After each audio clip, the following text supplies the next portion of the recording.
good evening, everybody. Welcome to Talk Wrestling slash Dads on Wrestling slash Renegades Reviews slash whatever the hell this is going to turn out to be, because Lord only knows at this point. But it's just been one of those weekends, brother, where everything was great over the weekend, and now it's Monday, and oh yeah, Raw has to happen. So shit, here comes the shitstorm. JJ is with me because I anticipated this is going to be a very low turnout tonight because Raw was so bad. Everybody's like, fuck it, I'm going to bed. This bullshit. I'll see y'all tomorrow for the sports bar, which there's a major headline in NFL for a sports bar tomorrow, so we'll get on that tomorrow night. Wow. Good job there, Gruden. Anyway. JJ, what's going on, man? It's good to see. It feels like it's been just yesterday. Oh wait, no, the day before.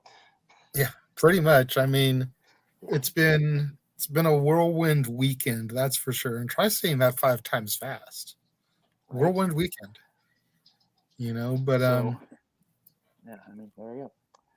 Questions coming in already. I love that. PsychoJet Black, who donates to Aaron every time he asks questions, but never donates to me. So thank you, PsychoJet Black, for the lack of money. I appreciate that. And have you ever kicked the groin? Yes, you kicked me in the groin just now by not donating to me before you asked the question. No, seriously. I'm in fuego today, whatever. No, I've never been actually kicked in the groin. I have taken a dodgeball to the groin when I was in elementary school, and I happened to get my manhood back pretty quickly after that, because dodgeball to the groin in third grade, yeah, never a fun experience. yes, And I have. It's never fun. no, and there's the ever-present low blow in wrestling. It never really is a low blow because the people who actually deliver it would actually hit you in the nuts, i.e. China WrestleMania 14. Look how she hit Owen in the freaking thigh. It sounds like he got shot in the nuts. But hey, what are you gonna do? Hello from Michigan. That means it's 11:30. Aaron's in Michigan. It's 11:30. Jeff, no kidding. Hello, Midnight Black, whoever you may be. And favorite Yes. wrestling titles. Well, it's funny that you mentioned wrestling titles, because I forgot to run the tribute for Reggie because I ran it on your show Friday. But let's talk about Reg. We'll go ahead and get that out of the way right now. That's a good place to start.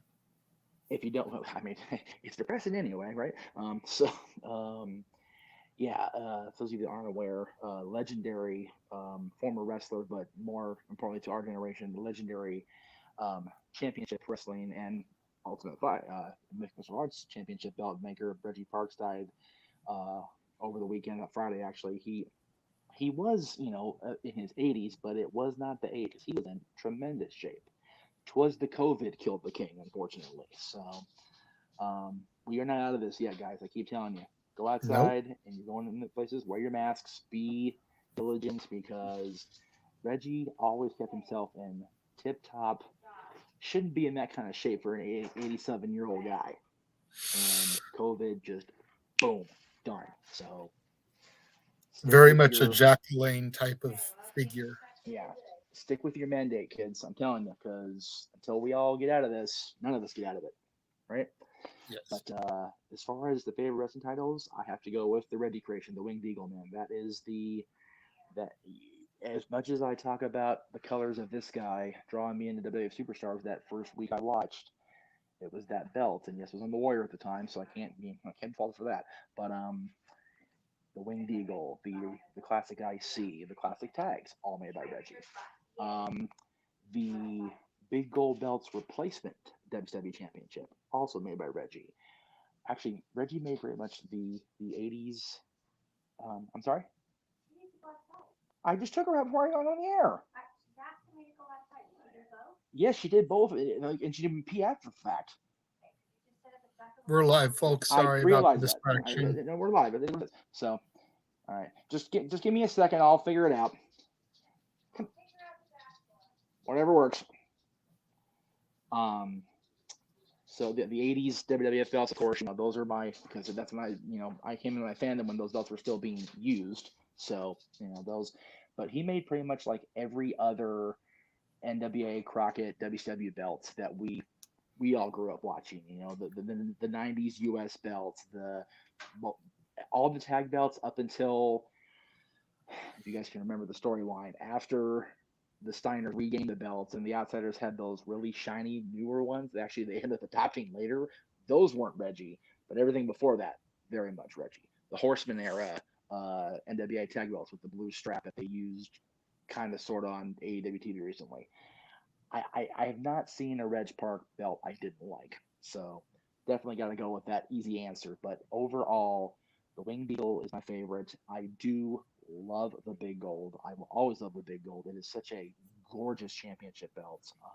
That, of course, was made by a combination of people. You had Crumry Jewelers. You had um, uh, Harris Leather with the leathering on that. It's just a tremendous. There you go. The 10 pounds of gold, which mine's tucked away back there in the office, which looks like shit. But that stands the test of time. It always has. They debuted that figure, 40, will be 50 years ago in 2 more years. So it's 48 years ago that belt debuted. And other than the big gold belts time as the NWA belt, which was 86 to 93, that's been the NWA championship. And it stands, when they brought it back after the whole Ric Flair, Rick Rude, WCW International bullshit 93, Shane Douglas was awarded the 10 pounds of gold. Of course, he threw it right back down, but that's been the belt ever since in some form or another. I originally appreciated when they brought back the red leather NWA championship belt during the Pierce Albright Blue Demon phase, but even Adam Pierce says that red belt was shit. So if Pierce said it's shit, I go with Adam Pierce because he knows. So, by the way, gotta acknowledge Adam on the air here. Gotta give him love. Twitter interactions over the weekend. They've had this little like thing going where drop a picture that could be an album cover. Our buddy Heather Lynn put this, Heather Lynn's sexy picture is kind of like a redundant statement, right? But she put up a great picture, and Adam put up, I would have thought you would have put one of the promo pics of us over a million years ago. So I put up a screen cap from your show where I was talking to Heather on the air, and I leaned forward, turned the camera off. As I leaned forward, Adam comes in, just photo bombs right there behind her and I both. And I said, "You could use this. You might not get very many downloads on the album based on my presence." And he replied back, "Explicit lyrics." God damn it, Pierce. So I did. And I'm like, dude, please don't ever change, please. That's great. Love So Adam. hopefully we can be there early enough where we can see him on Friday, because I'm not seeing him in a minute. I know he's a WWE official on air, so I know he's going to be in Ontario on Friday. Yeah. So, As far as me, Midnight Black, aside from the 10 pounds of gold, the European title, I've always loved the look and design of the European Championship. It may not have the greatest legacy in the world, but I've always loved the look and the design and the layout of it, and the X Division Championship during the early TNA era. We both had the real one in our hands at some point over the course of time. So yeah, cool we belts. Both had our hands on that. I love that belt. Yeah, the European, there was a big push when they launched the UK NXT brand to bring back that design. And granted, that UK belt they have is fucking gorgeous. I'm not going to lie, but man, the European belt being back would be really cool. All right, Psycho J Black, I'm going to give you another one freebie. It's the last freebie of the night, unless you come up with a really good question, because this is a really good question. If you had a time machine, well, I do in the Valley. I just got to get up to 88 first. Right, Adam? How you doing, brother? What WrestleMania event would you like to see? Oh, Jesus. Okay.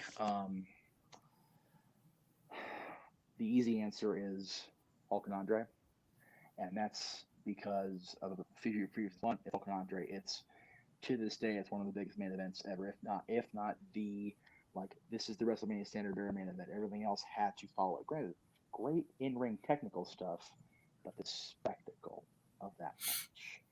Andre coming down on the cart with Bob Uecker bringing him in, and Bobby Heenan in that ridiculous white outfit that he only wore once ever in history of ever, but he looked great. Hulk marching down there, no cart, just real American playing, 93,000, 78,000, 93,000 people, just blowing the roof off what was left of the Silverdome at the time. Yeah, right. Just to be part of that, looking back, would have been freaking awesome. And you figure how many people we know, or were we like, Rob was there because he was a Michigan guy. So RVD was there. Just to be a part of that crowd with all those people would have been awesome. I mean, like the big shows, like what do you call it? Skydome, Hogan Warrior. Didn't like Warrior, but you know what? The crowd was divided anyway. So I could have had my yellow and red shirt next to Adam Copeland and Jay, in my yellow and red, next to their yellow and red, and cheering on the Hulkster. Yeah. not having my about sound like a boot like those two guys, but hey, it would have been okay. Warrior one, what's that all about? A boot. Oh, I forgot I'm Canada. My bad. Stuff like that. Um, I would have liked to have been part of WrestleMania 7 because I was supposed to go to that one actually.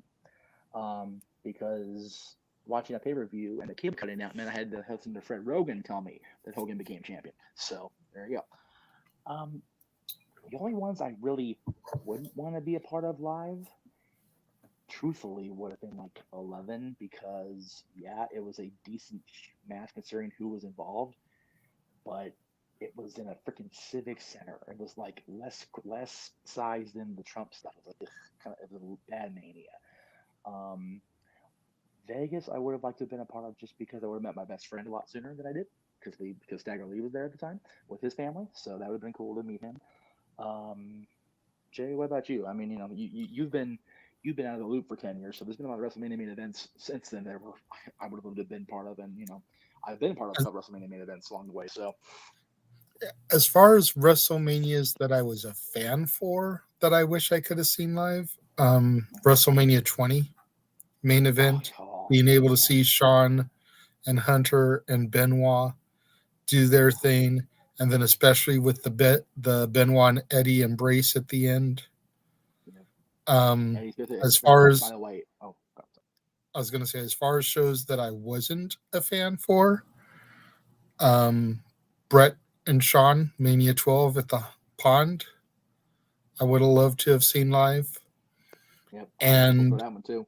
Even though I have never been a Hulkamaniac, Mania 1, baby.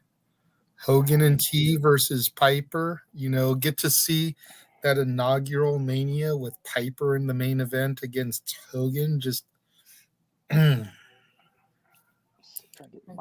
have loved to have seen that. Like I said, my office is a shambles. That's why I'm in this little where I'm at here, so I apologize. Midnight Black, honestly, it's apples and bananas. It really is. And I say that because Jeff was champion at the time when TNA had control of the title. And like I said previously when we talked about this, you don't put your title on somebody that you can't rely on. You own the company, you're not bailing. So, and Jeff, is unfortunately more or less pan NWA champion. I don't think he deserves to be retrospectively looking back now, but at the time he had that X-Pac heat. Nobody wanted him to be champion. And discount the fact that, people like Mike Graham, may he rest in peace, I suppose, saying, couldn't draw a dime no matter how many guitars he hit people with. It's like, you know what? I got a little heat last time I got around Mike Graham. It's like, Mike Graham, what'd you do outside of Florida? Oh, wait. What'd you do outside of booking for your daddy or working under Bischoff's little hand, you bitch? Oh, wait. Jeff Jarrett, multi-time world champion, multiple promotions, even some he wasn't booking. Let's not kid ourselves. Yeah. Promoter, successful promoter, did TNA beat WWE? No. You can't measure success in wrestling. Well, I beat WWE. One person did that. And he still ended up working for the WWE too. Okay? So Jarrett was a great champion in the moment. Pierce had to shoulder the responsibility of picking up the pieces after Trobich and Marquez and everybody else had to pull out of that deal. They had to. They couldn't get the title outside of TNA. They just couldn't get it. They had to make a very brave and unexpected decision in 2007. They had to do it. And from what you and I know now, it was supposed to be Bryan Danielson. Yeah. And Bryan guys Ratna detached in the match with Morishima, which is always an adventure. Anytime you wrestle Morishima anyway, it's bad. But when you almost lose your eye, that's not a fun day, kids. And the fact that he never ended up getting it because he ended up signing with WWE Developmental not long after that. It's like, can you imagine? Just think about that for a second. I'm gonna go off on a little bit of a skew here, going into the weeds, if you will. Even though neither one of them really smokers, as far as I know. What if Bryan had become the champion? Would he have signed with WWE in a couple of years? Would he have made that jump, or would he have felt the responsibility that Adam and Colt ended up having. We need to get this brand over. And then if he's there during the bullshit in 2012 where the whole thing fell apart again, where is his career? That's a big onion to peel. But Yeah. what if Brian is the champion and doesn't sign with WWE? Is he getting that mega reaction when he comes in AEW? Is he getting that WrestleMania main event moment organically? We will never know, but it's something to really think about. My personal favorite. Okay, you asked me better. That's the objective answer. My favorite, Adam Pearce. To this day, he is the favorite champion I ever saw defend the NWA World Heavyweight Championship in person, and he will be until somebody really gets my attention. I loved him. Him and Nick had a wonderful match that I saw live. I didn't see Cody defend live, but he was a good champion when he was champion. Nick was an amazing champion. I just didn't get to see him defend the title in person. So for my money, my favorite of those two is definitely going to be Pierce. Yeah, I kind of have to, co-sign with what you said. Jarrett was a good champion for what he was there to do. You got to figure most of the times when Jarrett had the belt, TNA was in the process of making a major move. When they went from weekly pay-per-views to monthly, Jarrett was the champion. When they got the TV deals, Jarrett got the belt because he was the name recognition that was going to bring those Attitude Era fans to check out this alternative wrestling promotion. Yep. Oh, Jeff Jarrett, I remember that guy. He was in WCW as a horseman. He was in WCW with the New Blood or the New World Order or whatever. Isn't that the guy that was teaming up with Owen Hart, the WWF? Yeah. Isn't The that the Texas guy music that guy? got Yeah, busted yeah. lip syncing, with the Yeah. stripper outfits and everything and the long blonde hair? Oh, Man. he's still wrestling. He's the world champion. Okay, let me check this out. When you figure TNA started, they went with Shamrock, and you made a good point. They went with Shamrock because they couldn't get Dan Severn. I never even thought about that till you actually said it in front of me. Like, you know what? That's a goddamn good point. And then they went with Truth, who has never been tested as a world champion at that point. And he did a great job for the 3 months he was champion. And then they gave it to Jarrett, and then it was the Jarrett AJ show for the most of the next 2 years. So, but it was a great time to be a fan because even if you didn't like Jarrett, X Pac here or not, you paid your money to see him lose the title.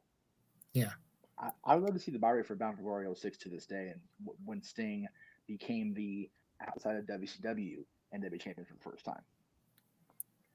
And then, All right, like we said about Pierce, Pierce was that phoenix, man. He picked the NWA up out of the ashes and tried to bring it back to its glory days. And yep. he was that old school traveling heel champion.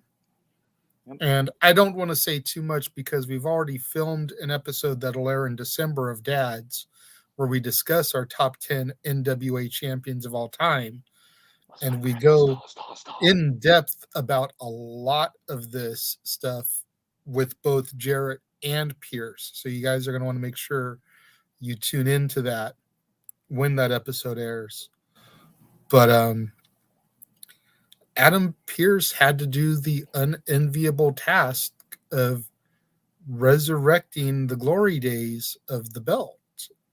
And he did an amazing job with what he was given.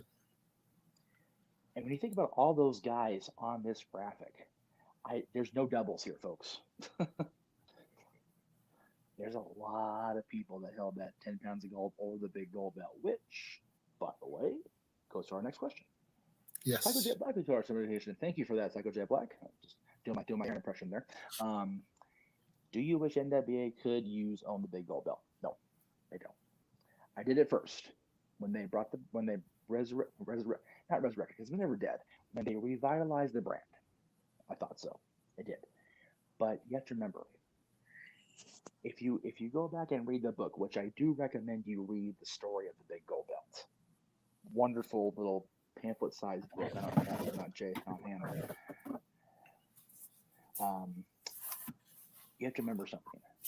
Jim Crockett had that belt designed with the idea that the NWA was a dying brand in 1986, 85 when it was commissioned. And when they brought the original thing to him, the NWA letters were on there. He said, "Take that off. I don't want it to say NWA." Because Crockett knew the NWA territory system was dead. And I found it so funny to this day that was in 86. The territory thing was not officially dissolved because it went from territories that could license the name under the Marquez, Trowbridge, or whatever TNA era, and then it was licensees under he should not be named out of Texas. When Billy bought the brand, that's when it became this is the NWA. One promotion, one thing. So it took 31 years to get out of that mindset of we still need to be a territory and do our thing. No, man. Vince saw I don't need to be a territory. Vern saw I don't need to be a territory. Crockett went, I'll buy all the territories. Oops. But yeah. So no, I don't. And I love that the lore of the big gold belt is the fact it's sitting there in Connie's office. That's great. It just sits there because he's a Flair-in-law. How do you not have the big old belt in the Flair family? I mean, really, that's just a beautiful ending to a great story. I do lament, though, that the original 10 pounds of gold is currently at the Hunter's office. That bugs me. It really does. I would, as much as Billy pushed to get his hands on Mildred's championship, I would have loved to have him really push to get that belt from Hunter and have Flair help. I would have loved to see that belt at the NWA Hall of Fame ceremony if I ever get to go to that. Because if I get to go to that, part of me will die in Iowa and just stay there forever. That's just the way it's going to be. But yeah, so to answer your question, you asked me a time what you had to build to watch. No, I don't. And I agree, I don't, because when I think of the National Wrestling Alliance and I think of their legacy, I think of this. This is the first belt that comes to my mind. Right, but as we said, and as when I think of the big gold belt, I think of WCW, and even the WWE branded big gold belt too. So they, right. But as my picture and JJ's mugshot shows here, they did use both. So and like I said, almost everybody in this picture used the 10 pounds of gold, and you figure that Flair, Dusty, Sting also had the big gold belt. And that's it. Of all the WWE champions that had the 10 pounds of gold, only 3 also had the big gold belt. The lineage is with that transition of belts. It's not just one, the big gold belt. And like you said, the big gold belt is very much the WWE championship. So, all right, question about that. We're getting a lot of TNA questions tonight. I ain't mad at it, to be honest with you. Whatever happened to Monty Brown, aka Marcus Corvon? You answered your own question. He became Marcus Corvon. WWE went, we don't know what to do with you. So they botched the booking, and he went back to TNA for a minute, and then he just faded away. I don't know where he's doing now, to be honest with you.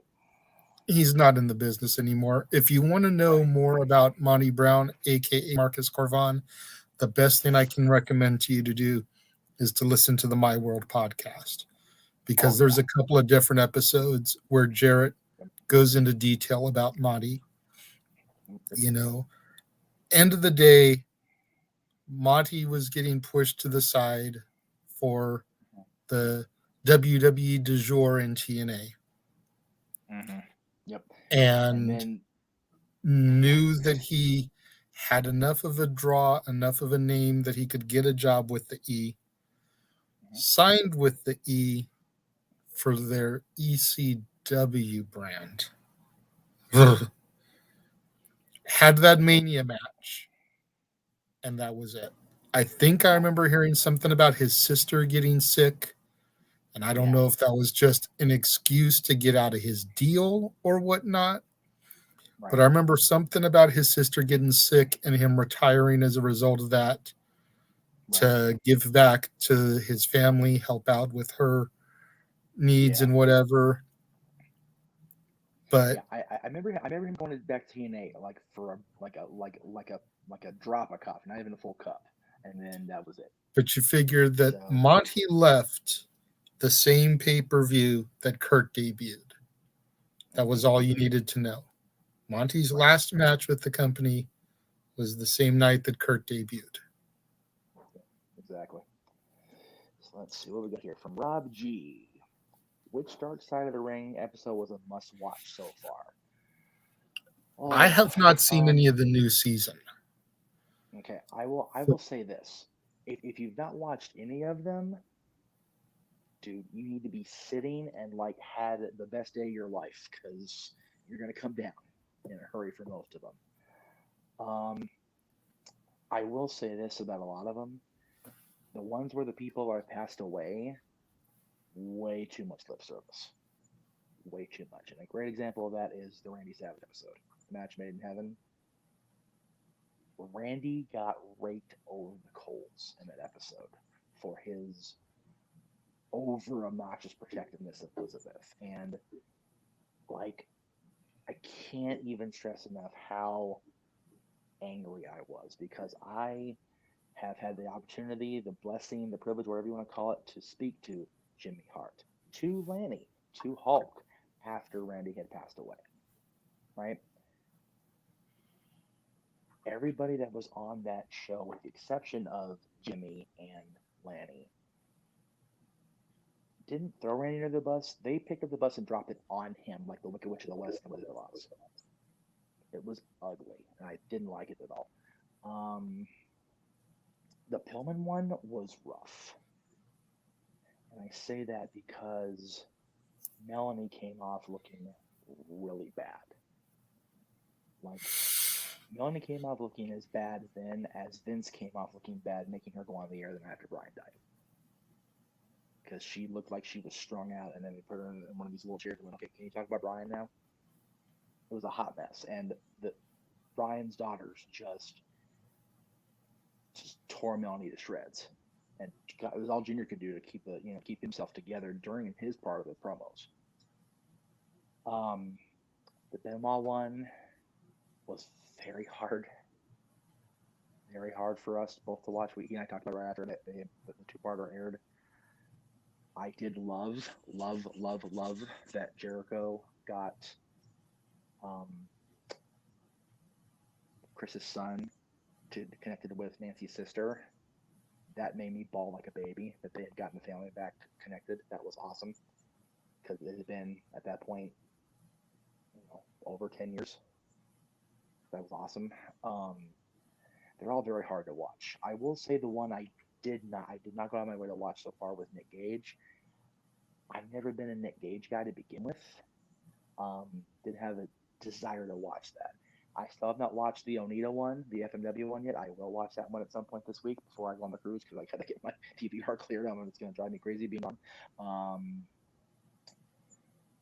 I'd say the one to catch for sure would probably be the Bama one because as much as he and I were right in that shit when that was going down as far as fans and me doing talk wrestling with Aaron based on that happening, I found out stuff I didn't know about the Benoit stuff, and that was very.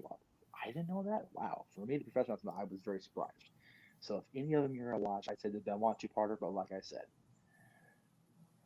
the end of the first part and into the second part, where it talks about how Eddie's death affected everybody. Oh my God, it is fucking brutal.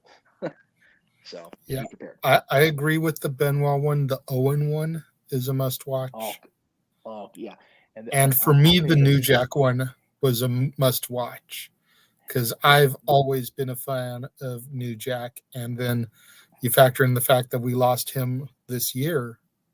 yeah, So, yeah. God, that's right. I gotta get my friend. Dude, I'm sitting here collecting pictures from in memoriam at the end of the year. I'm going, God damn, this is gonna be a segment on itself. It's so sad. The New Jack one, if you are a curious about the mass transit incident, it's on there in its entirety, Yeah. and it ain't pretty. So I will say that. But yeah, for me, it's a number one. All right, Psycho Jet back with a couple of questions, a couple of very different questions, but I like them both, so we're going to go for it here. Is GCW a modern day version of ECW, or is it its own thing? I have not been to a GCW show. They're based out here. Haven't seen them yet. Don't know. That would be a our girl Cindy question. She comes down here, attends religiously, so I don't know the answer to your question. Based on what I've seen on clips on YouTube and on social media, they come off more to me as a modern day CZW, the ultraviolet shit. Because ECW had a good mix, right? So I'd say if anything, they're a modern day CZW, Combat Zone Wrestling, for my money. And then the other one, I love this question because I'm gonna tear some shit apart here. Here we go. All right. Have you guys ever seen Seinfeld, Home Improvement, Married with Children, Family Matters, and Boy Meets World? Boy Meets World, all you need to know is go back on my social media about 3 years to the last time SmackDown was in Ontario. Topanga was at that show, and I don't mark out very much wrestling shows anymore.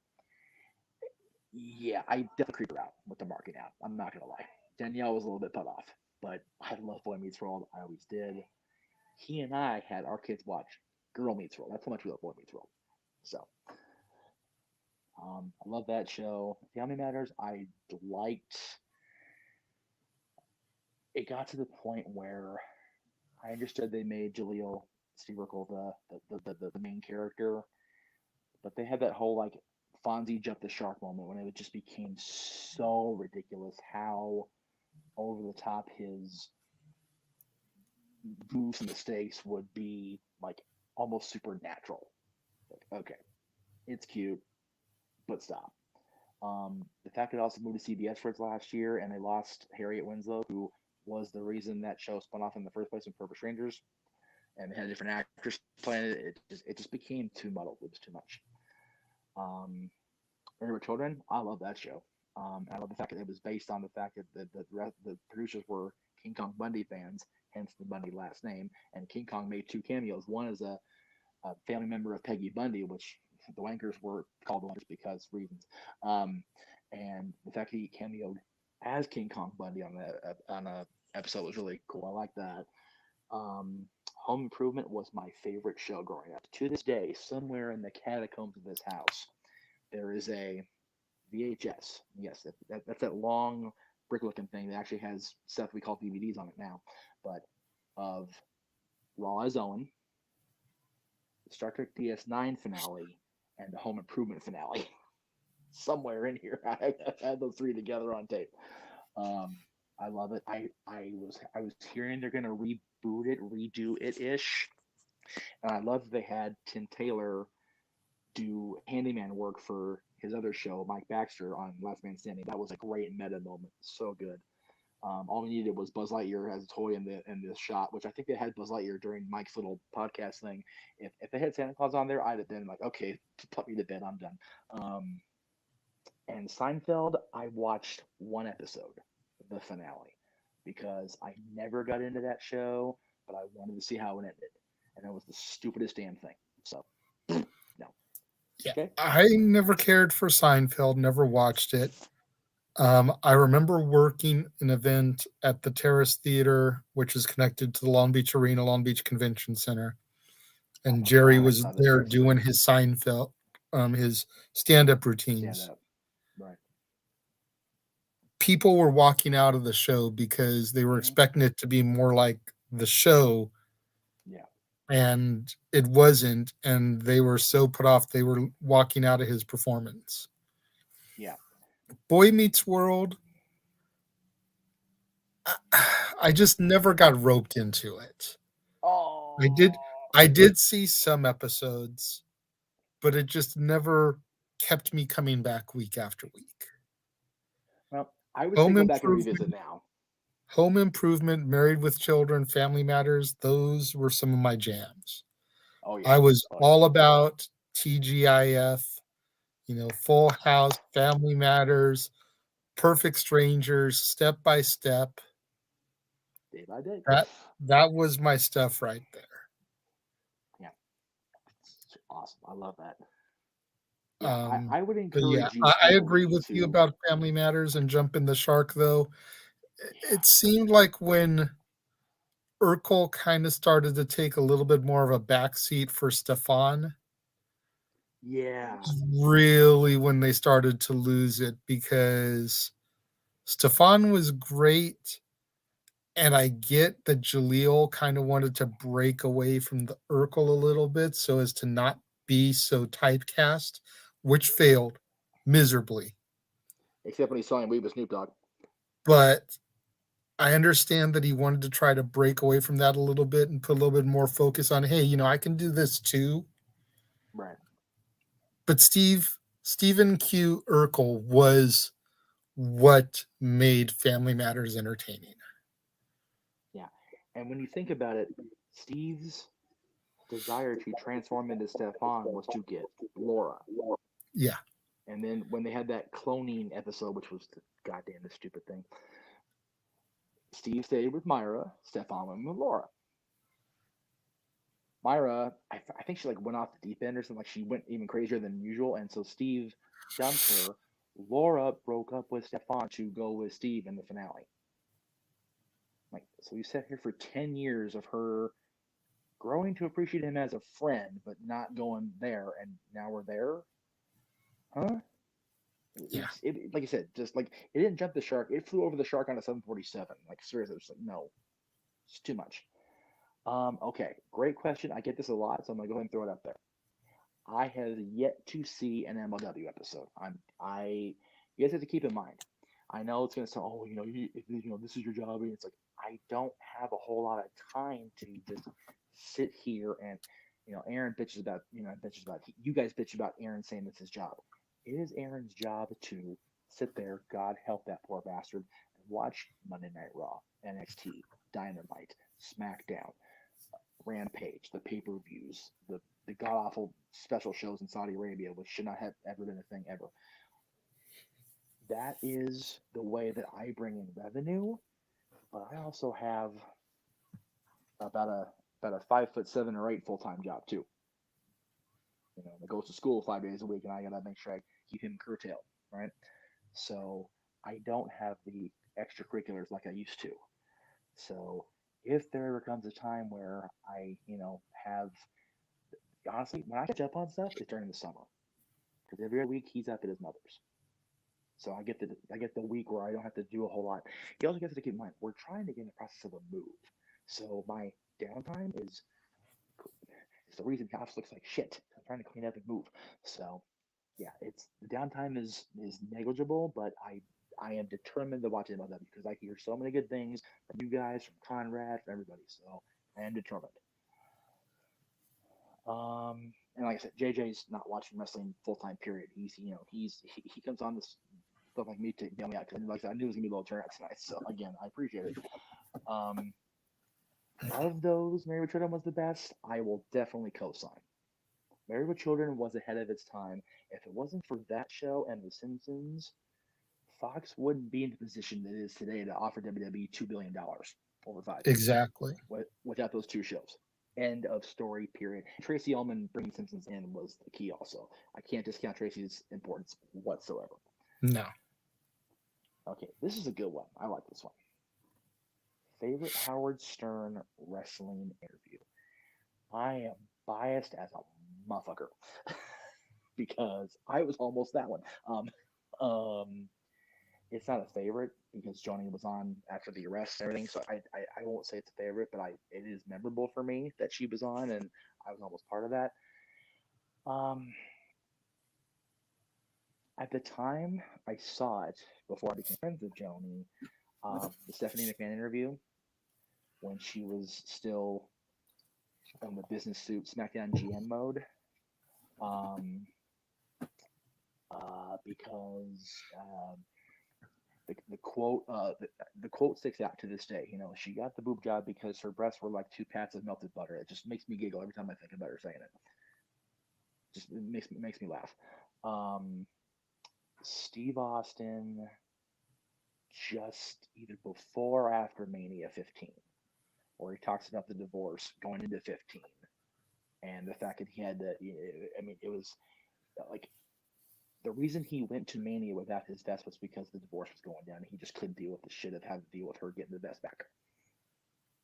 And that was an interesting interview with Steve on Stern.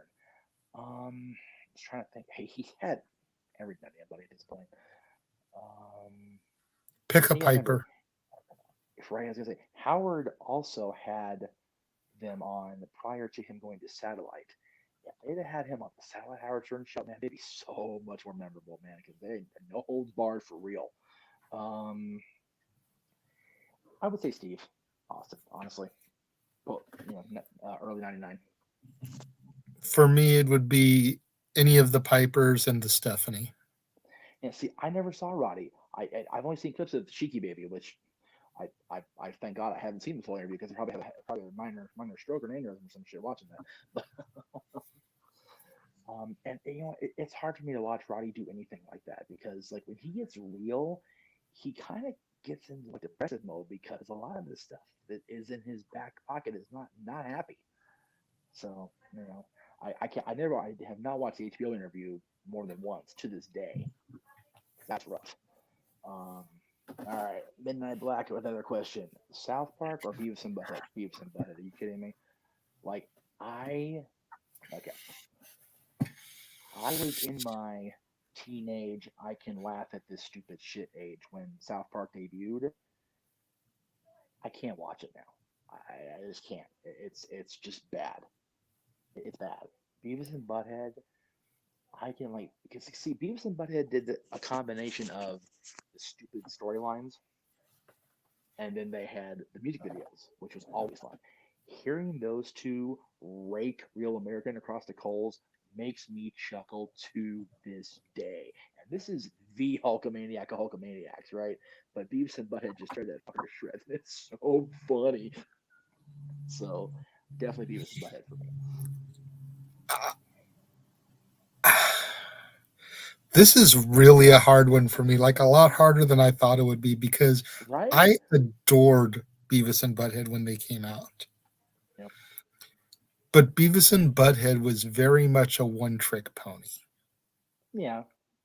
South Park, from its debut, for a decent little while, Mm-hmm. was hit after hit after hit.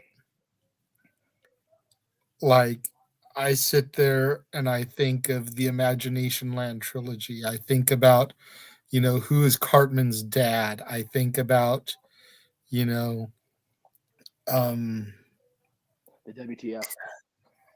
the the medicinal fried chicken. Oh, I jeez. think about the devilish boss Mickey Mouse, beating the crap out of the Jonas Brothers. You Don't know, like that one.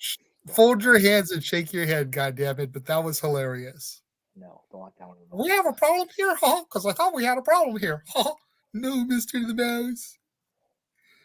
See, it's so bad because when I think of that episode and him behind the desk, I transition in my head to the Muppets in Disney World. And I'm like, this is not the same Mickey Mouse. I don't know what to do with this. But I mean, I think of so many great the cripple fight, Oh my God. Which is which is the fight from They Live. So shot for shot, it's like baby. there's so many great South Park episodes and moments. The Kanye West fish sticks. Do you like That fish one I sticks? like. Yeah. Well, what are you, a gay fish? And Kanye West literally going the entire episode trying to figure out how liking fish sticks makes you a gay fish. Like he doesn't get fish sticks. He doesn't get it. No, he doesn't And get it. he's supposed to be, the voice of a generation and all this stuff. Some hilarious stuff there. But as I got to go with South Park at the end of the day, as much All as I right. adored Beavis and Butthead, I I can just wish still that. put on those old Beavis and Butthead episodes, and me and Bruce will sit there and just, hey Beavis, You know yeah, what's yeah, yeah, so shut what's up, Butthead. so what's so funny is You two can do that with your friendship, you never having smoked, never having drank at the time, and still feel yourself stupid over it.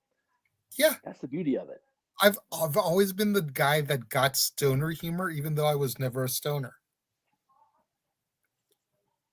And God damn it, Beavis, don't make me kick your ass. Yeah, exactly. Psycho J Black. All right, I said I wouldn't do another one if you didn't have a good question. This is a great question because I always try to reference this and I forget. See, and then you say that and he throws up a super chat for his follow up. But I love the question. He used the super chat, so I'm definitely use it. But this one, have you read Vince McMahon's Playboy interview? It made me feel sympathetic towards his rough childhood and gave me perspective on why he's such a hardworking businessman. I read it the day it came out. Kidding me? It's funny. It's just gonna sound like very non macho. I bought that issue because it was the Vince issue. I did.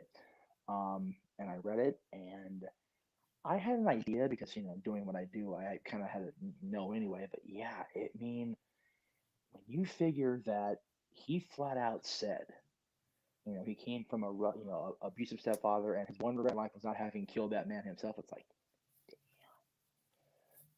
that's how ruthless Vince himself, not just Mr. McMahon, how Vince went in his head and how he was determined to prove that he could come from that hot mess, move back to his dad's area, and become, Vincent Kennedy McMahon. I mean, people in our, especially in our generation, because of the internet and everything like that, have taken a liking, a fancy to shitting on the McMahons. The booking, I will co-sign 99% of the time. There's a reason he's been out of the game watching the shows for over almost 10 years now. Okay. The people, you will never hear me shit on any of them ever. I had the distinct privilege of meeting everybody in the immediate. I'm talking Vince, Shane, Hunter, and Linda. Stephanie was doing TV creative that day, so she wasn't there when Vince got his Hall of Walk of Fame star. Um, and you know, for all the talk you hear about, they know who we are at No DQ and they know who I am or whatever. They've never been anything but gracious to me in person, ever. Hunter went out of his way to just, make time for Dylan's mom, make time for Dylan at meet and greets and whatnot. Um, Vince and that big bird handshake of his, same with Shane. Linda is one of the sweetest people I've met in wrestling, period, end of sentence.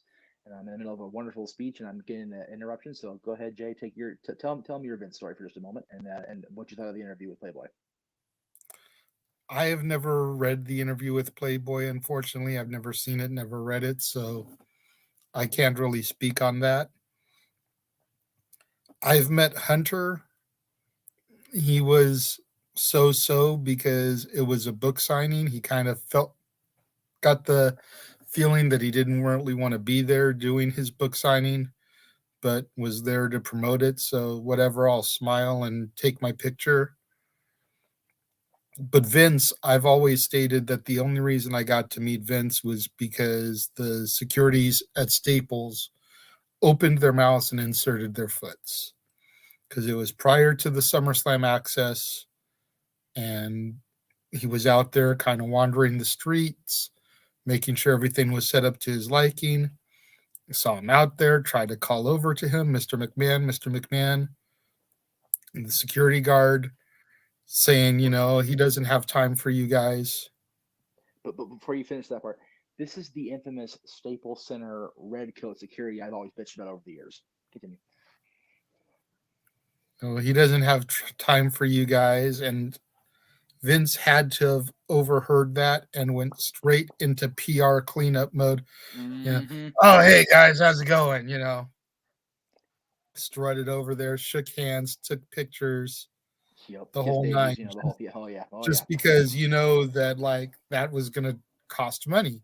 We always joke about the Ric Flair speech for Piper's Hall of Fame induction. Gotta draw money, gotta draw money. They'll be back next week. That was Vince's mentality, man. You tell him that I don't have time for them, that I'm too busy for them, they will never be back. You got to figure that was the first SummerSlam here of First or six, second? 2009. So it was the first one. So Right. I don't of remember which year it was that happened. It was either the well, first or second. I know 2009 because in 2010 I was there with you guys. Okay. So it's definitely 2009 because I was watching at your apartment that year, but when you were down there. But yeah, like that was the first one. So if that goes south, that's 5 years of booking. They gotta go. Oh shit! Now what? So, and now, oh, thank you, wrestling gods, even you, Bradshaw. Psycho J Black with another $2. Thank you, sir. Would you rather go see Taylor Swift or Kanye live? I'd rather go see Kim Kardashian try to sing Taylor Swift songs live than Kanye West. You kidding me? Like, no, no, no, no. Even though Taylor Swift did curse my kings, God love her. Put it this way, I'm gonna totally bust my dad's balls here.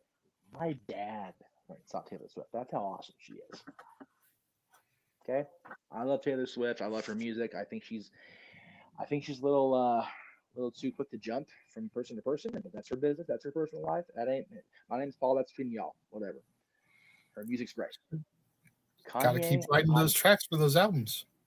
I am not into Kanye's style of music. Number one, for where I'm gonna go to a full concert. I'm not into Kanye West's style of life to go deal with him for 3 hours.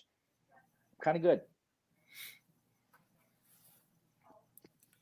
Yeah, I'm going to co sign on the Taylor Swift one because she's got enough songs where I could go and sit through a show and be entertained for most of it. Kanye would have to be there with somebody else that I actually care about. Yeah. If it other than like I said, Kanye's personal life, whatever. Kanye in that genre is very much like Blake Shelton. I like some of Blake's stuff. If Blake's headlining, probably not gonna go. But if he's like with Luke or Jason or Reba or Miranda before he cheated on her, whatever, I'll go see Blake Shelton as part of that lineup or a stagecoach or something like that, right? Not Blake on his own. Kanye, if I was into that genre, it'd have to be a pretty stacked card. I'm not gonna lie. Yeah. um, Kanye and Jay-Z, I'll go see that show because Jay-Z's got enough hits to keep me entertained. yeah, right. You know what? Bingo. There you go. I like that. Okay, this is the most loaded question in the history of the universe, but we'll go ahead and go with it. Worst WCW pay per view. Oh my goodness. There's some bad Bash at ones, the man. Beach 2000. Well, for me, that's Next. that yeah, right. Yeah. No. I mean, you got to remember, and again, I always people bitch at me for drinking the Bischoff Kool-Aid about post August '98 being a train wreck from then on. Honestly, Fall Brawl '98 was pretty bad, and that was before it really started hitting the fan with them. I mean, they already started to slip. War Games was a 3-team pinfalls counted War Games. I feel like JJ shirt with the women's championship. That's not War Games. Um, no pinfalls and War Games. What the shit? Um, Jericho versus not Goldberg, and then Goldberg spears him out of his boots in the aisle, killing any money opportunity because too many people in Whisker Biscuit's ears. No, no, no. Jericho Goldberg. Think about this. We both love Dallas. We always will. If Jericho pushes that button enough going into Fall Brawl, imagine Jericho and Goldberg headlining in Vegas and cleaning up that mess that was Hogan Warrior. I'd rather see Jericho. As technical sound as he, and then give Dallas the shot at World War III or something. Have Goldberg beat Dallas before he has the job to Dallas's buddy Kevin the next month. But the fact that Bischoff was the president. Oh wait, but Hogan has to have his 2 cents because it's Terry. Killed. That's Jericho's book said it. That's when he decided done over it. So Fall Brawl '98, as much as the talent was awesome, that was a very detrimental pay per view for me. Pretty much anything post Finger Poke of Doom is just a complete train wreck anyway. I mean, really. So It's hard to pick just one worst. And you weren't a huge WCW fan watching, so I know that's kind of a hard one for you. This next one, however, I think will be pretty easy for both of us. Victory Road, 2011. Next, please. Pretty much. I mean, just the main event makes my entire body go. Ugh. Never should have happened. That Never is the been reason. never should have been allowed to happen on the air. There should have been no entrance for Jeff Hardy. There should have been no Bischoff heading him off. None of that shit. No. Nope. When that pay-per-view, through no conscious fault of anybody really involved in the match, caused this lifelong Hardy fan to tear his Jeff Hardy 8x10 up on the air, says everything for me. That and if I'm not mistaken, wasn't that the same pay-per-view where they had that god-awful negative 5-star women's match too? Think so. Was it Jenna, whatever? Not Jenna, Jenna from Survivor versus Survivor. Yeah. Yeah. Oh God. I can't say the name out loud because it makes me want to. I'm going to toss my cookies here. All right, here we go. This is good. Okay. The easy answer for worst is Hogan Warrior Halloween Havoc. Oh my God. Like, that is the worst match I've ever seen, period. Favorite, God. This is harder for me, obviously, than the worst one because Favorite for me is going to be Rock Hogan at Mania. I mean, yeah, that's definitely because that was his return to glory. Yeah. I'm trying to think of when I go back in time and the ones that really make me emotional and really visceral. Definitely Hogan Rock. Honest to God, dude. Trying to think where I was. While you think, I mean, you gotta go back and look at everything because you go back, you watch that No Way Out promo, you can see how emotional he was in that reign. First night back in the WWE to be getting that reaction from the crowd. And then the next night on Raw with the challenge coming out at Mania. I know. And when you consider where he left the business at Bash at the Beach 2000, to get back to that, like I said, it was his return to greatness. See, for me, and it had been a rocky road for him in those few years since the New World Order had formed anyways. Yeah. I mean, because the finger poke of doom wasn't exactly a great way to get the belt back. No. Well, I will always say this. It was a great Hollywood way to get the belt back, and had they capitalized and not had the entire NWO league go down with injury after injury, I still maintain if the Elite stays healthy, if they carve that black and white bullshit out of it and have Goldberg run through them all year to build back to Hogan, money. But, you know. And I agree with you on that. But yeah. Bischoff lost control by that. It was just the train was off the rails. It's just how far we were down the tracks before it completely crashed. And really. See, for me, for Hulk, it's more about moments than matches because he's never been the most technically sound dude in the world. No. But you figure the moment with Andre, the slam from around the world. You figure, for me, and I to this day, I get just verklempt when he comes back out there on Nitro in August '99, and that music hits, the American-made music hits, and Shivani and he are losing their minds at ringside, and I'm not thinking about it, because there was nobody in my circle that co-signed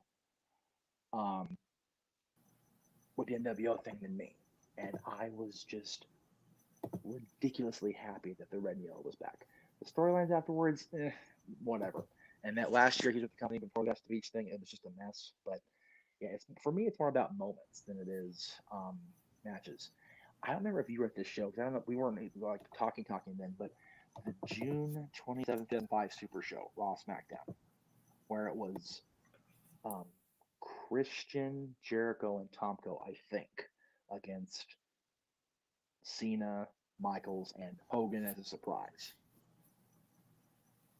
I don't I remember had that. not been I had not been in an arena with Hogan there since, other than the Hall of Fame, since 1994.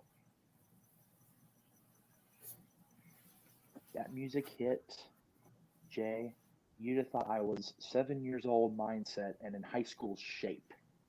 I bolted down that aisle just to be close-ish to watch him come down that ramp. I was bawling like a blubbering idiot because real Americans playing in my arena, Staples Center, and Hulk's there. I know you were at WrestleMania 21, so you got the experience of him saving Eugene from Muhammad Hassan and Davari with a WrestleMania crowd at Staples Center, which is leaps and bounds above a Raw. Granted, it's the moments, not the matches for me. For Hulk, always will be. Yeah. Okay. And Midnight Bucks, my favorite match was Mania 5. Not a bad choice at all. Hogan Savage at Mania 5 was tremendous. Hogan Savage, even when they were starting to both decline, granted, their Halloween Havoc match was kind of a mess. I'm not gonna lie, but um, other than that, they didn't really had a bad match for me. Did Hulk really quit and sue WCW because Vince in a promo at Bash to the Beach called him bald? No. Okay, second job back to the first. That's fine. So the story going into Bash to the Beach 2000 was it was going to be the recently returned Hollywood Hogan as babyface against Jeff Jarrett, who was NBL's chosen champion, WWE champion. Um, in a creative dreadlock all day. Dreadlock, wow, it shows how tired I am. Deadlock all day, and depending who you talk to, depending whose book you've read more than once, which is I've read all of them at this point, the consensus became Jarrett lays down, Hulk pins in, cuts the promo he cuts on TV, he and Bischoff leave, everything goes down as planned. Booker becomes champion, or no, sorry, take that back. Tournament goes down, next night on Nitro, goes into Halloween Havoc. At Halloween Havoc, there's supposed to be two guys for the title. Hulk walked out there and goes, I'm the real champion, triple threat. Hogan puts the guy over. That was the consensus that Bischoff, that Russo, and Jarrett and Hogan came to. Bischoff at the time, remember, was creative overseer. He wasn't actually booking, it was Russo. Laydown goes down.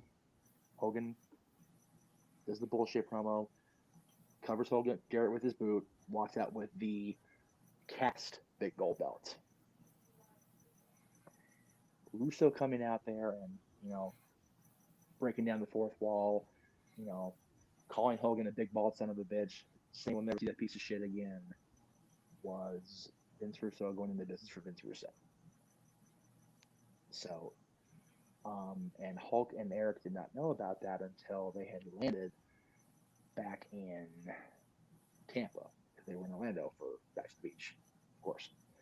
Or Daytona, excuse me.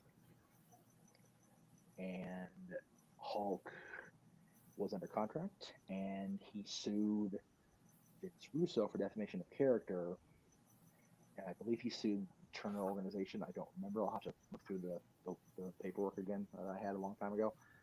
But it was thrown out pretty much. There was no either way. And as far as I know, everybody's all nice again. But I know when Hulk and Eric officially went to work for TNA in 2009, 2010, there was a, okay, you're here, fine, you're in charge.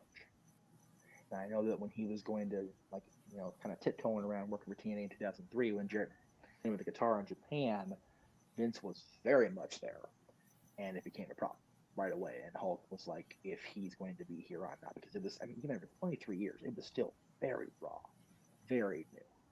Put it this way. Turning Point 2004. a year after the whole maybe he'll be there for Japan thing. I don't think anybody that's on the air outside of Aaron and Mike because they were there with me. Um, we had access to the building at the impact zone because we were we were hot shit. Um, so I'm walking along the downstairs part of the building to go. I'm trying to find a freaking bathroom, to be honest with you, because I got to take a leak because long ass pay per view. And I knew Randy Savage was in the mix because it was Randy and AJ and Hardy against the Kings of Wrestling, Jarrett and the Outsiders. So I'm walking along and I go around to the back of the bathroom and I hear this commotion. And I heard two very distinct voices I knew very, very well. One that went, "Oh yeah," a lot, one that went, "Brother," a lot. Brother wasn't supposed to be there. So he came close again a year later before he went back to the Hall of Fame. He was in the building at Turning Point 2004. I don't think anybody knows that except, like I said, except Aaron and Mike. So there you go. Ooh, I like this one. Kind of, sort of. Who won a tag team match between the Road Warriors and Sting and the Ultimate Warrior?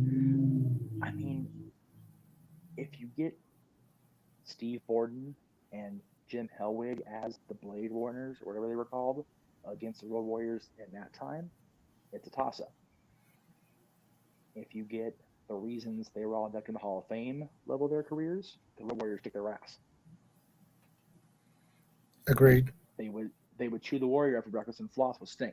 I mean, Hawk and Animal were the bad. They were so dominant as heels. They turned themselves babyface just by freaking default. Like, seriously, just how it was, man. They were badasses. I was in Chicago at a freaking random place. They were talking about Road Warrior Pops in Chicago. I wasn't at a wrestling show. That's how over those dudes are, man. They were the baddest of the bad. I would love to have clone technology and bring Road Warriors into wrestling now, and just have them tear through shit and just shut people up. That PC whining bitching.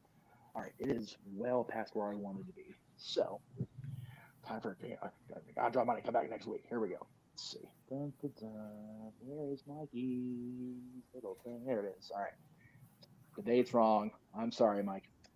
Tomorrow, Stat Boys, stupid things in the way. Keep have banners. Give me banners. So tomorrow, Stat Boy Sports Bar, possibly the JJ as well, because like I said, he broke the NFL story for me officially. NHL starts tomorrow. Yay! MLB postseason's in full effect. We got the NFL coverage and so much more on the show tomorrow. And also tomorrow, after I'm done with Stat Boy Sports Bar, I'll be on USA or Sci-Fi because, sorry, Jack, Chucky's back. I'm not happy about it. I know you are too, JJ. Yeah. Love Should be good. Should be good. And I was telling him, I timed it out where I'm going to start the movies before Stat Boy Sports Bar, break for the bar, come back to the movies. I got it timed just right where I'm done at 10 o'clock on the button. Comments. Echo Jet Black. Bye.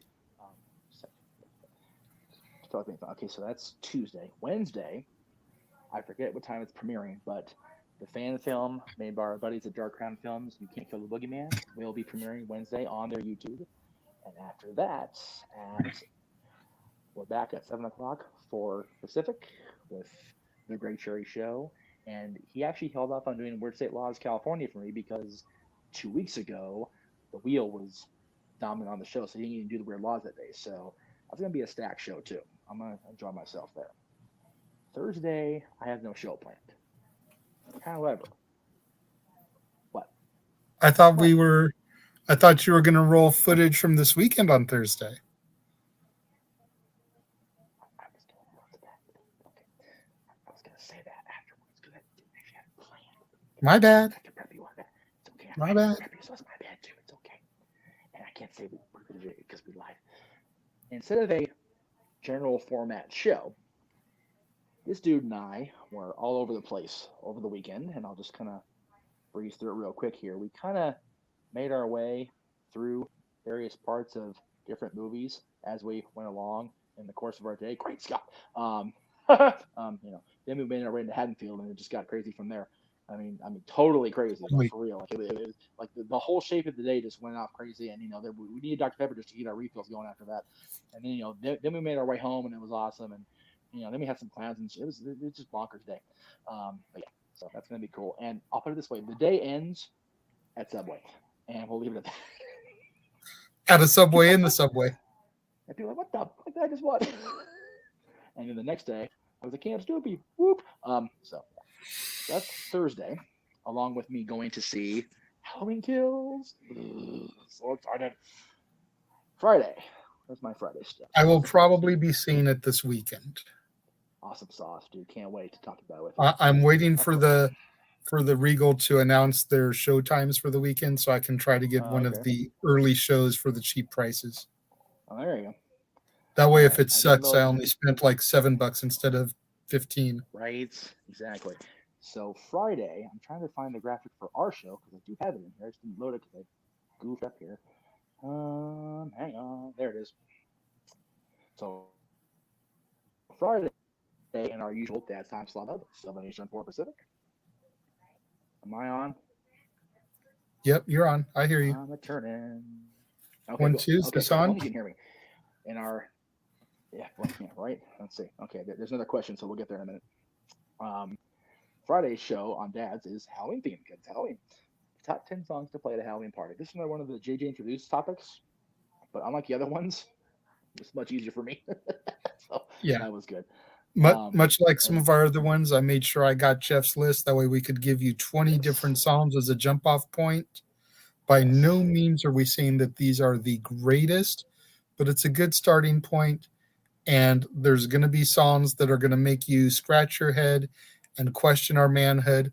But let us just say that some of the songs are purposely thrown in there because for at least the first hour, hour and a half of any good party on a Halloween night, kids will be present. So there are some songs that are more kid oriented for them to be able to hear as well before things go all psycho. Right. Psycho. It's a Halloween movie. I understand that reference. So, and then Friday nights, we'll probably be on the air live with Aaron after this, but we'll see how it goes. I'm going to SmackDown, baby. So JJ will be out there with us pre-show, which is awesome. Yes. We'll definitely have to live stream a little bit once you get there. Definitely. Yeah, it's out in Ontario, which is totally. If you're not totally far. Let's see. What else do we have to promote? Oh, my camera again. So, okay. So as far as promotional stuff, like not my stuff, we've got Paradise Kitty on tour. They are, what's today's date? The 11th? Yeah. So this weekend, yes. They're out in Mikey country, actually. They're out in Pigeon Forge, dude. They're going to be right near where Mikey works. I know. I saw about that. I was like, oh, man, this Mountainsters of the Mountain concert looks like it'd be pretty cool. Oh, it's in Pigeon Forge, Tennessee. I can't make it to that. Not on such short notice. Oh, well. No, but I'm telling Mikey, dude, if you nothing else, go see Paradise Kitty, man, because they'll rock your socks off. So they're out there, and then they go into Florida, dude. They're performing right up to the cruise. These girls are nuts, and I love them to pieces for it. Yep. Now I can't air the video clip because the Go-Go's pinged me for it, but my buddy Nikki Stevens is actually playing first guitar on Head Over Heels, which is a show featuring the music of the Go-Go's, and that starts in November. Go to paradiseplayhouse.org to get your tickets if you're in the area. If you're going to be in the area for holidays or whatever, go see this show. It's going to be awesome. And speaking of November, oh yeah, that's right, Disneyland, November 18th, Mickey's birthday. I'll be out there all day, but I'm going to try to get on the air at 7 o'clock for Pacific. We'll see how that plays out. I do want to talk to you about this at some point on the air, maybe like just a random stream or whatever. I want to talk about these tournaments because WWE is grossly botching one side of that equation. It's making me sick. That's really it for us. We had a. Well, I know you don't have my graphics, but if I may go ahead and plug my week of movies. Yes. Oh, well, you know what? I don't have your graphics, but I do have your trailer.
the home game.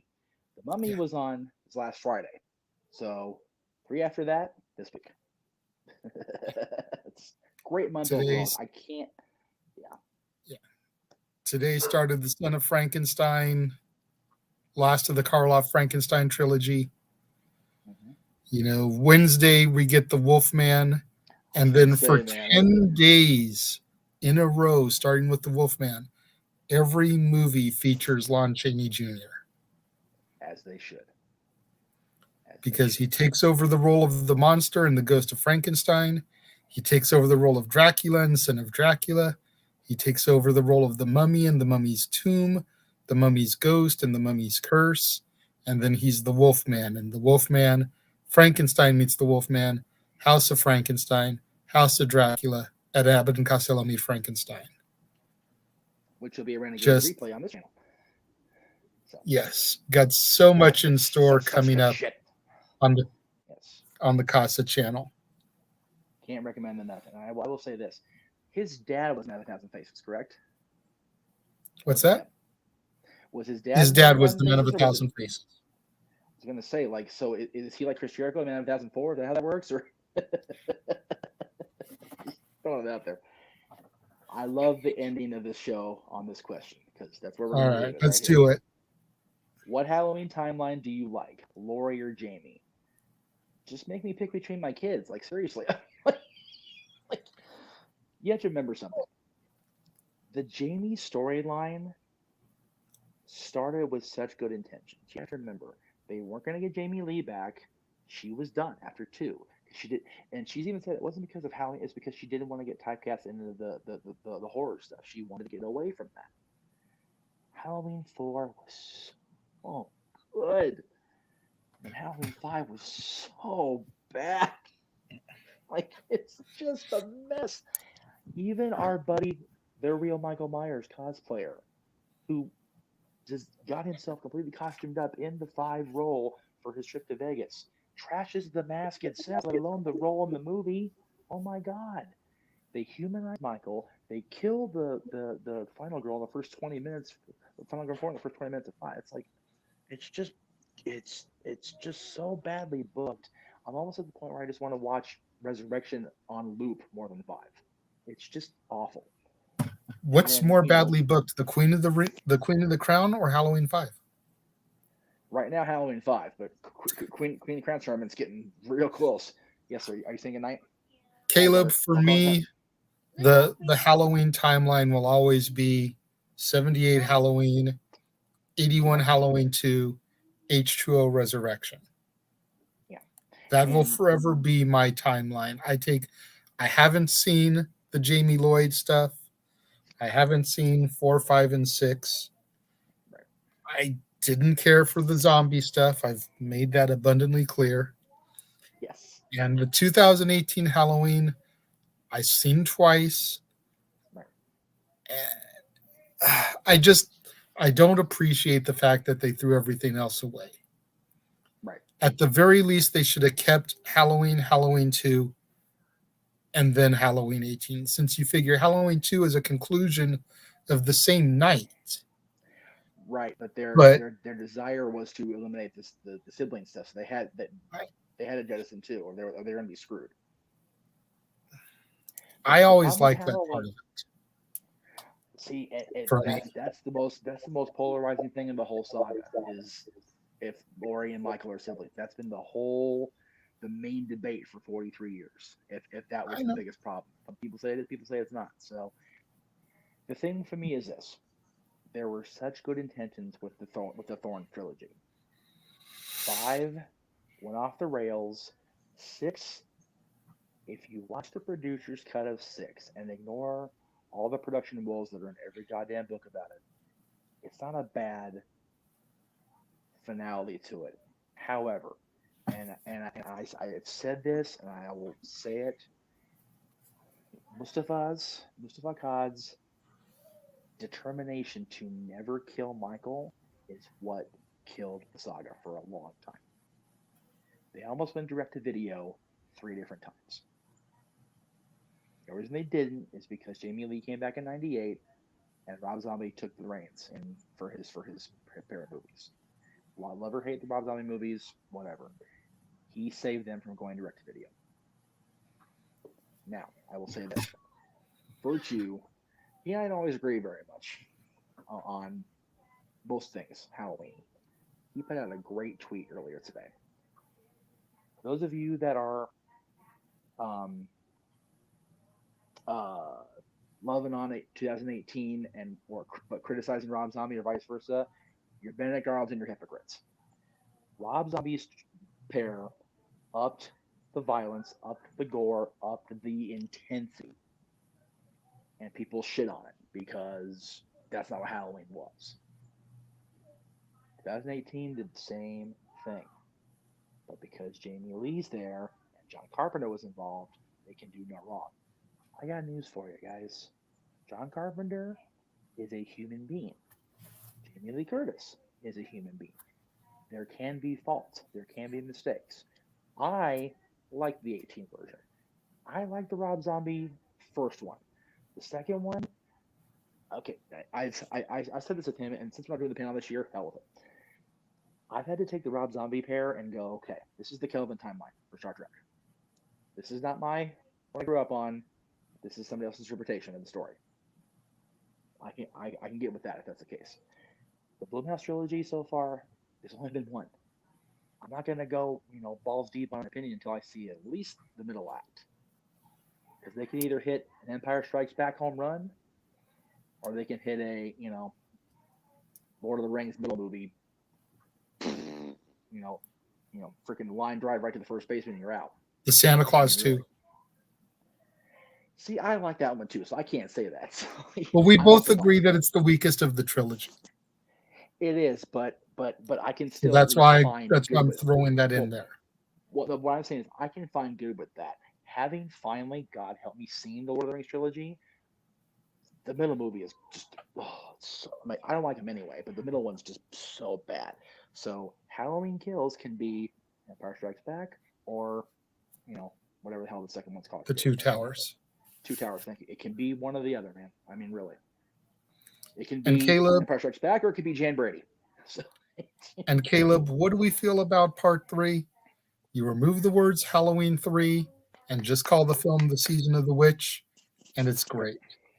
But you tie it into Halloween in the franchise where it has nothing to do with Michael, and it's always going to get shit on because there is nothing to do with Michael Myers in that film. Except for the fact that they're showing the movie on the TV screens in the hotels and the gas station. It's a meta moment. And, meta moments have become a thing now more than they ever were back then. Matter of fact, the costumes from Part 3 are now in the new trilogy. So. Think about this for a second. I've thought about this a lot in recent years. Something they could have done with Part 3 to tie it into the first two, even with Michael not really being in the film, is to have it said that the mask Michael wears is a silver shamrock mask. Just something, just a little bitty something.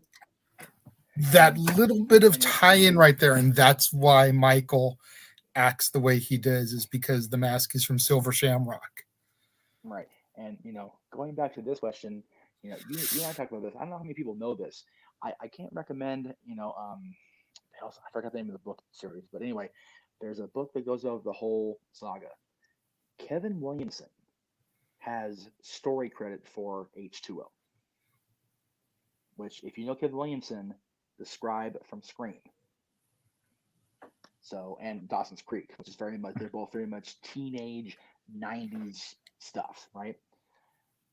He had a thing in his treatment that Lori, as Carrie Tate, the headmistress of Hillcrest, right? Yeah. Had one of her students give an oral report about the horrors in Haddonfield and how Laurie Strode's daughter ended up being killed by Michael. They'd have that one line in there. Your question's not valid because it still keeps one timeline. And that way we're all not sitting here 43 years later going, okay, the Thorn trilogy, okay, the H2O trilogy, okay, the blah, blah, blah, yeah. But like I said, the constant change of philosophy, be it the Weinstein's taken over, be it Mustafa's stubbornness, may he rest in peace, god dang it, you know, just hampered it like a motherfucker. Just did. Do they kill Michael Halloween ends? Or do they leave out with his death? Okay. I have said this, I've thought about this since I knew it was going to be a trilogy. With Mustafa no longer being around, again, may he rest in peace. As much as I would love to see the saga go on forever, if they're going to call something ends, It I needs to say end. I say they both go. It's Harry Potter, Voldemort. Neither one lives, neither one survives. Is how it was thought in Harry's head until the very end of the last movie. Spoiler alert: it's 10 years. Give me a break. Um, they have to take each other down. They're both too fucked up to go on. You know, now Laurie's son-in-law has paid the price in the first one. Again, if you haven't seen these movies, sorry. You know, so now the Strode women have to take this fight to Michael this week, and the entire town's rallying around them now. You figure little Lindsay Walls won't know what hit her. Well, she's gonna hit back this week. Nurse Chambers is back. Tommy's back. Sheriff Brackett's back, and his daughter died 43 years ago. He's about ready to whoop some serious friggin' ass, right? Charles Cyrus may be 1,000 years old, but he can still kick somebody's ass, I'm sure. You know, so I am totally okay with whatever happens this week, unless it's a really like, okay, how are they gonna resolve this crap? If I walk out of there feeling like that this week, I'm gonna be very mad. I'm not gonna lie. But to answer your question, if it's going to end, it has to end. Yeah. And if the end is Lori and not Michael, that ain't right. It has to be Michael for sure. Lori, I think at this point, Lori needs to, like, if they're going to end the saga, just they're both done. That way, there's no coming back. I mean, like, there has to be I some agree. sort of thing where there's no chance in hell of a resurrection at any kind. I agree. And on And on that that note, we're note, going to close it because it's after 1 o'clock in the East, y'all. I love you guys in the East Coast. Thank you for sticking with me. Um, Again, Staffway Sports Bar tomorrow, the Chucky premiere tomorrow on USA Network and Sci-Fi. Till then, have a great night, guys. We'll see you tomorrow. Again, Jay, thank you for stepping in and helping me out tonight. Have a great night.